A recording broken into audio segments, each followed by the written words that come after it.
I do believe I'll be having the honor of taking Cuba. El presidente de Estados Unidos endurece su tono con Cuba y ha exigido al presidente de la isla, Miguel Díaz-Canel, que abandone el poder. Hola, ¿qué tal están? Bienvenidos a Euronews hoy. Tras un gran apagón que dejó toda la isla a oscuras el lunes, Cuba ha vivido esta madrugada un terremoto de magnitud 5,8 en la escala de Richter, mientras continúan las tensiones geopolíticas entre Donald Trump y el gobierno cubano.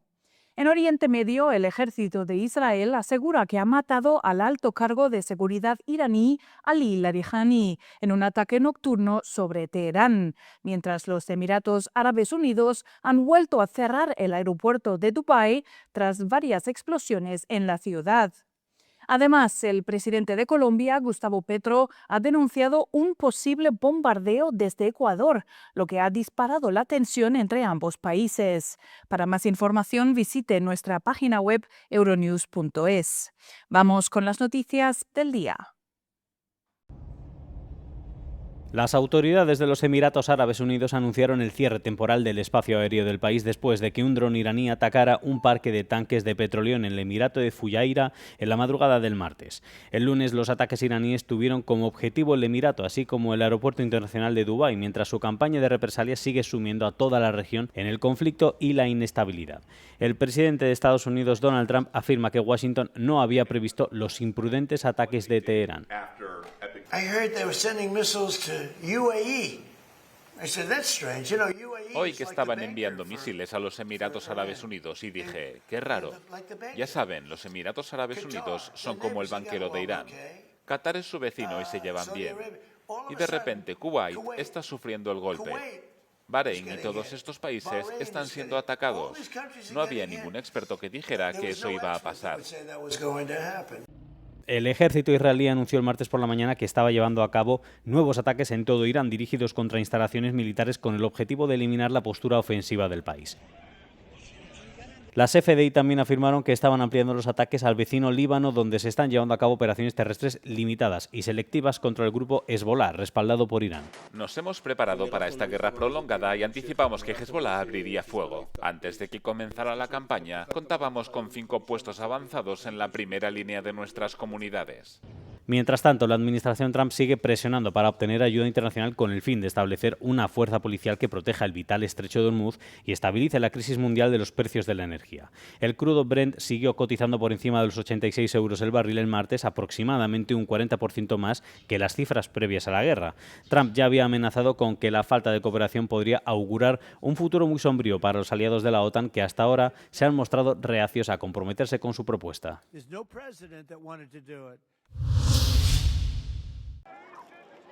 Miles de iraníes se manifiestan estos días contra el régimen de los mulás. Entre ellos puede haber espías. Una y otra vez los agentes de los servicios de inteligencia iraníes presionan a los miembros de la oposición en Alemania. Los iraníes exiliados como Hossein Yagobi viven esto a diario. Este ingeniero lleva más de 40 años viviendo en Alemania y lleva casi ese mismo tiempo siendo acosado por los servicios de inteligencia. Gleich nach meiner Ankunft hier in Deutschland wurden zunächst mal meine Familienangehörigen. Inmediatamente después de llegar a Alemania desde Irán, lo primero que pasó fue que detuvieron a mis familiares. Y luego continuó la opresión contra ellos e incluso la tortura. Me dijeron una y otra vez que si aceptaba cooperar con ellos, no solo me dejarían en paz, sino que incluso me permitirían volver a Irán como ingeniero y me nombrarían director de una empresa. Para presionar a los iraníes exiliados, los servicios de inteligencia utilizan una estratagema pérfida. Se hacen pasar por miembros de la oposición y contactan con sus víctimas a través de WhatsApp. Euronews tiene chats que muestran uno de esos intentos de contacto. El tipo de la chaqueta roja tiene una novia alta con el pelo largo. ¿Cómo se llama?, reza uno. ¿Cómo te pusiste en contacto con él?, dice otro. Los servicios secretos intentan reclutar regularmente a exiliados iraníes en Alemania. Wir wissen, dass Leute, die als Flüchtlinge in den Iran zurückkehren wollen, Sabemos que las personas que quieren regresar a Irán deben rellenar un formulario en la embajada iraní y se comprometen a estar dispuestas a dar nombres si es necesario.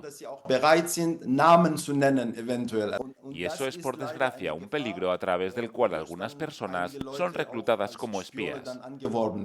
El politólogo Ralph Katban lleva mucho tiempo investigando este tema. Sabe perfectamente lo importante que son los servicios de inteligencia para los mulás. Este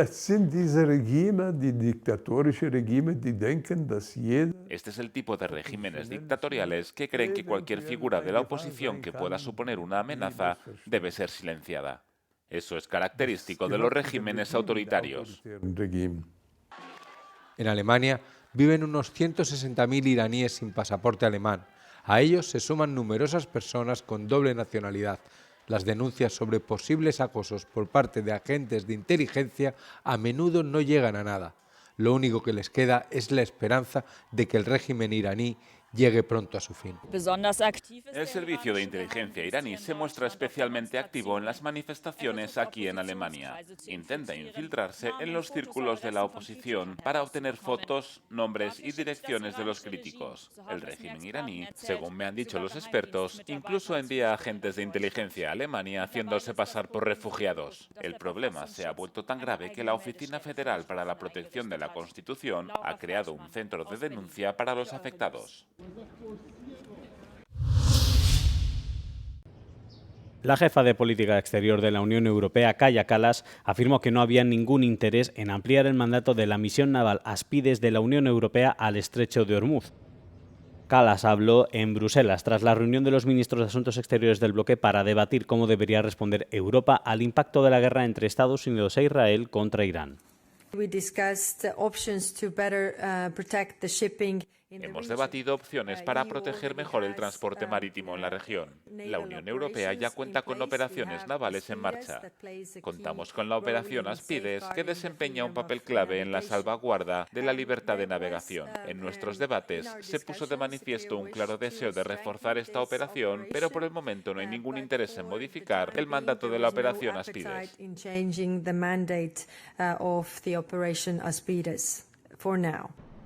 La guerra desencadenó lo que los analistas describen como la mayor interrupción del suministro mundial de petróleo de la historia.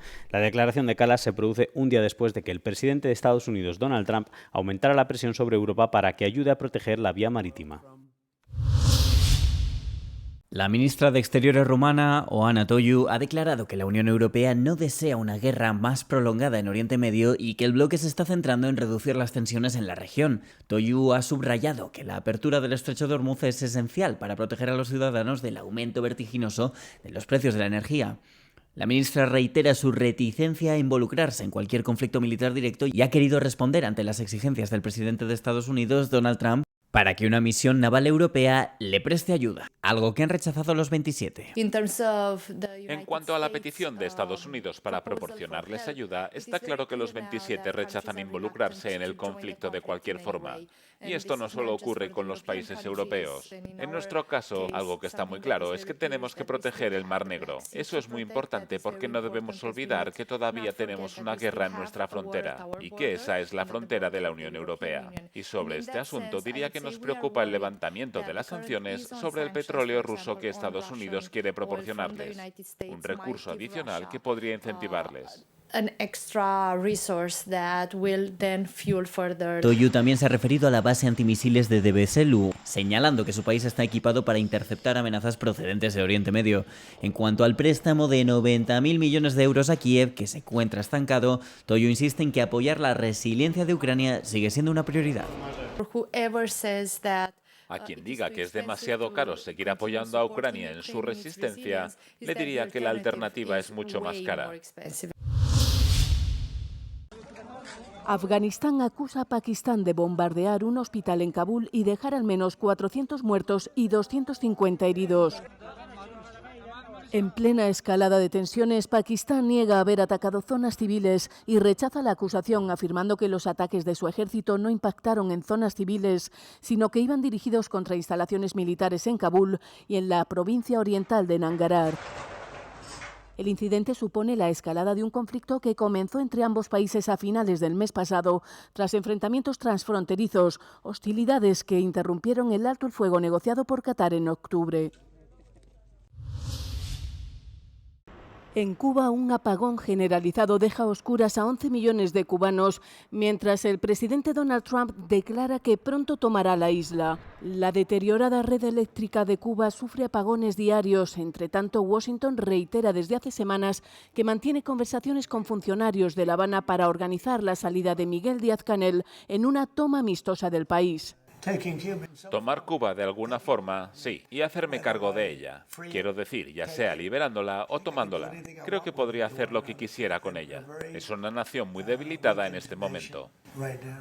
Donald Trump declaró que se ocuparía de Cuba una vez que la guerra con Irán llegara a su fin y que para él sería un honor tomar la isla. Este es el tercer apagón nacional en Cuba en los últimos 4 meses. Los medios estatales informaron el lunes por la noche de que los equipos habían restablecido el suministro eléctrico al 5% de los residentes de La Habana, unos 42.000 usuarios, así como a varios hospitales. El gobierno cubano achaca estos problemas al bloqueo energético de Estados Unidos desde que el presidente estadounidense Donald Trump advirtiera en enero de la imposición de aranceles a cualquier país que vendiera o suministrara petróleo a Cuba. A pesar de las tensiones entre ambos bloques, el comercio de bienes entre la Unión Europea y Estados Unidos ha alcanzado un récord de 1,05 millones de dólares, unos 966.000 millones de euros, en 2025, según un estudio publicado este lunes por la Cámara de Comercio Americana ante la Unión Europea. El déficit comercial de Estados Unidos en bienes con la Unión Europea ha alcanzado los 219.000 millones de dólares, unos 201.000 millones de euros en 2025, lo que supone un descenso de solo el 7% a pesar de los aranceles impuestos por la Casa Blanca para reducir lo que consideran una brecha comercial. La Unión apenas ha reducido sus importaciones a Estados Unidos según este estudio. El informe se publica en un momento en el que Washington y Bruselas siguen enfrentados debido a la actual política comercial agresiva de la Casa Blanca, que incluye triplicar los aranceles estadounidenses sobre el bloque comunitario. El verano pasado se alcanzó un acuerdo desigual en virtud del cual Estados Unidos impuso aranceles del 15% a los productos de la Unión, mientras que ésta acordó eliminar sus propios aranceles y aumentar la inversión en Estados Unidos. Pero este acuerdo sigue congelado mientras los legisladores de la Unión Europea esperan las aclaraciones pertinentes de la Casa Blanca después de que las autoridades de este país iniciasen investigaciones tras una sentencia del Tribunal Supremo que declaraba ilegales los aranceles de 2025. Alemania realiza simulacros de evacuación de miles de heridos desde Lituania en el flanco este de la OTAN. Tenemos una lesión pélvica inestable. Aplicamos un cabestrillo pélvico y hacemos el chequeo corporal. Este ejercicio militar de las Fuerzas Armadas de Alemania pone en práctica el rescate de cientos de soldados heridos en el Báltico desde la zona de la misión en Lituania como parte del ejercicio Medic Quadriga. Alemania se entrena así como centro neurálgico indispensable para la OTAN, como explica Boris Pistorius, ministro de Defensa alemán. Deutschland, das wissen Sie, hat mit seiner zentralen Lage Alemania, como saben, tiene una ubicación central que le confiere una responsabilidad especial como centro neurálgico en Europa en caso de emergencia. Y este centro médico representa algo más que la seguridad sanitaria nacional. Representa la cuestión crucial de la cooperación entre militares y civiles en el plan de operaciones de Alemania. Además de las Fuerzas Armadas de Alemania, también participan servicios de rescate civiles como la Cruz Roja. Preparados, listos, ya. 1, 2 y 3. Se trata de una lesión medular tratada quirúrgicamente con paraplegia incompleta. Los servicios de rescate transportan a los heridos desde el centro de distribución del aeropuerto a los hospitales de los alrededores. Nunca habíamos practicado esto, al menos no en las circunstancias actuales. Es importante que seamos capaces de hacer frente a un gran número de víctimas. Lo fundamental es que realmente estamos en una crisis real. En caso de un gran número de heridos, tendríamos que hacer frente a esa crisis.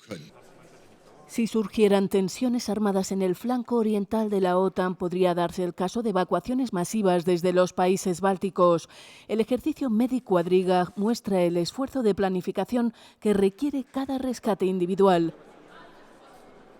Alemania, como centro neurálgico de la alianza defensiva de la OTAN, podría desplegar hasta 800.000 soldados en caso de emergencia militar de gran envergadura.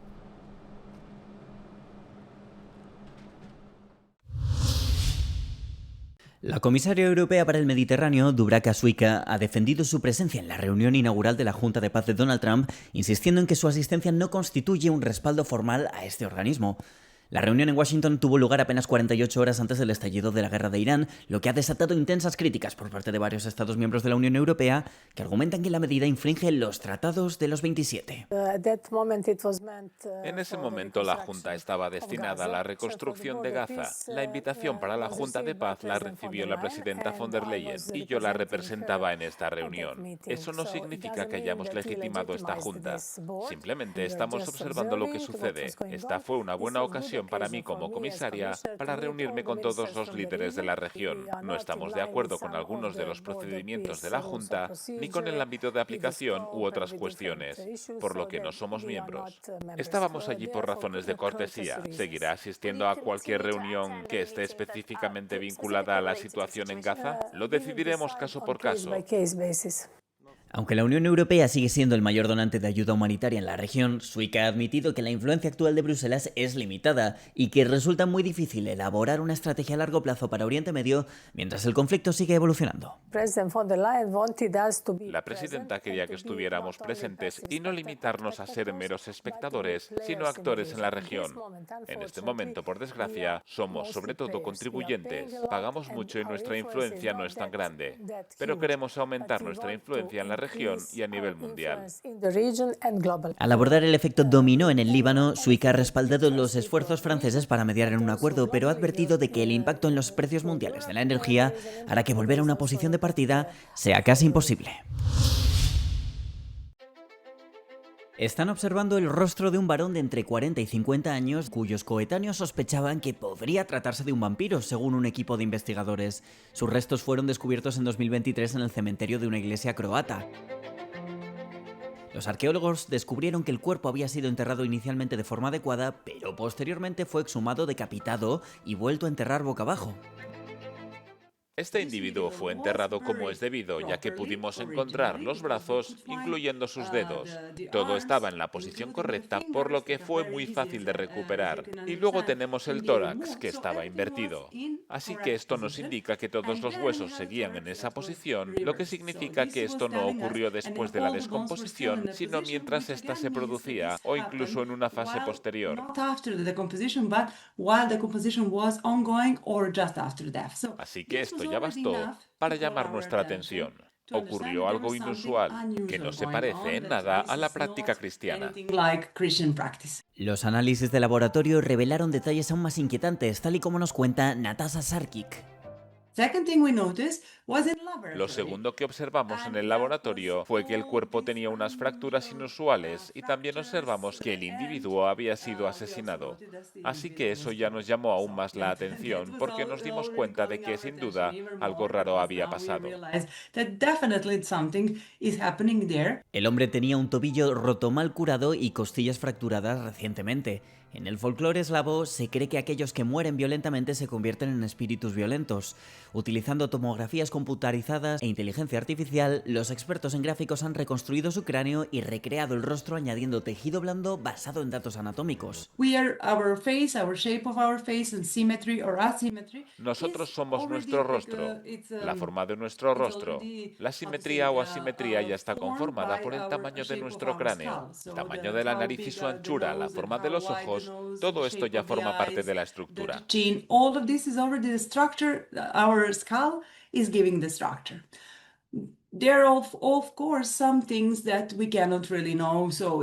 Hay por supuesto algunas cosas que no podemos saber, si la persona tenía el pelo largo, corto o era calvo, si llevaba barba o no. Hay algunas libertades artísticas por estas limitaciones. Las conclusiones de su equipo son que se trataba de un hombre de mediana edad cuya comunidad quizá temía que se alzase de entre los muertos.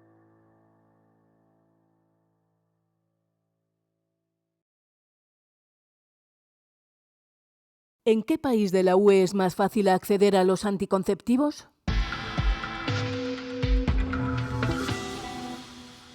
Francia, Luxemburgo, Portugal y Bélgica encabezan la lista de países de la UE con mejor acceso a los anticonceptivos por segundo año consecutivo. Por otro lado, Polonia, Hungría y Eslovaquia son los países de la UE que ocupan los últimos puestos de la clasificación, así lo indica el Foro Parlamentario Europeo para los Derechos Sexuales y Reproductivos. En los últimos 5 años, el contexto en torno a la anticoncepción en Europa ha cambiado bastante con el auge de las políticas pronatalistas y los cambios en la atención sanitaria reproductiva. Existe una persistente división entre el este y el oeste respecto al acceso a los anticonceptivos en Europa. Los países de Europa del Este tienden a situarse en el extremo inferior del espectro por sus políticas restrictivas y la falta de apoyo al acceso a los anticonceptivos. Los países occidentales que ocupan los primeros puestos de la clasificación ofrecen anticonceptivos después del parto, algo de lo que carecen los países de Europa del Este. 15 países de la UE cubren los anticonceptivos en su sistema nacional de salud, incluidos los anticonceptivos reversibles de acción prolongada, como los DIU y los implantes. 10 países de la UE ofrecen una cobertura especial de anticonceptivos para grupos vulnerables, como los desempleados y las personas con bajos ingresos, mientras que Dinamarca, Alemania e Italia solo la ofrecen en determinadas regiones. En 16 países del bloque se puede encontrar información en línea en sitios web gubernamentales. ¿Qué sabemos sobre el ataque aéreo contra una escuela en Irán?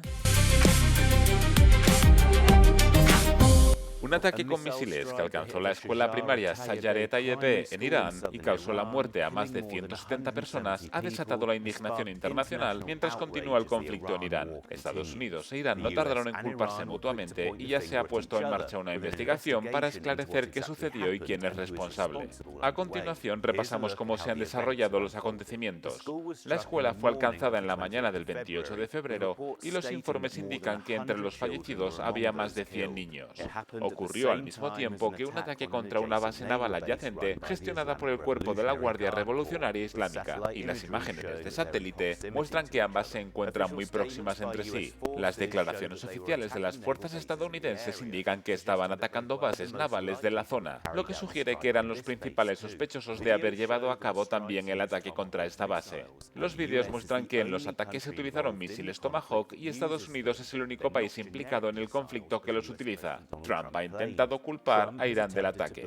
Sin embargo, el New York Times publicó un artículo el 11 de marzo en el que se afirmaba que una investigación preliminar había concluido que Estados Unidos era efectivamente responsable del ataque contra la escuela. Las personas familiarizadas con la investigación afirmaron que la escuela fue alcanzada por error debido a datos de objetivos obsoletos, que identificaban erróneamente a la escuela como objetivo militar. Las imágenes de satélite de 2013 muestran que formaba parte del mismo complejo que la base, pero fotos más recientes muestran que había sido vallado. Al ser preguntado sobre la investigación, Trump ha dicho que no sabe nada al respecto, pero el presidente se enfrenta a una presión cada vez mayor en su país, con los demócratas condenando el horrible ataque y pidiendo una rápida investigación sobre el asunto.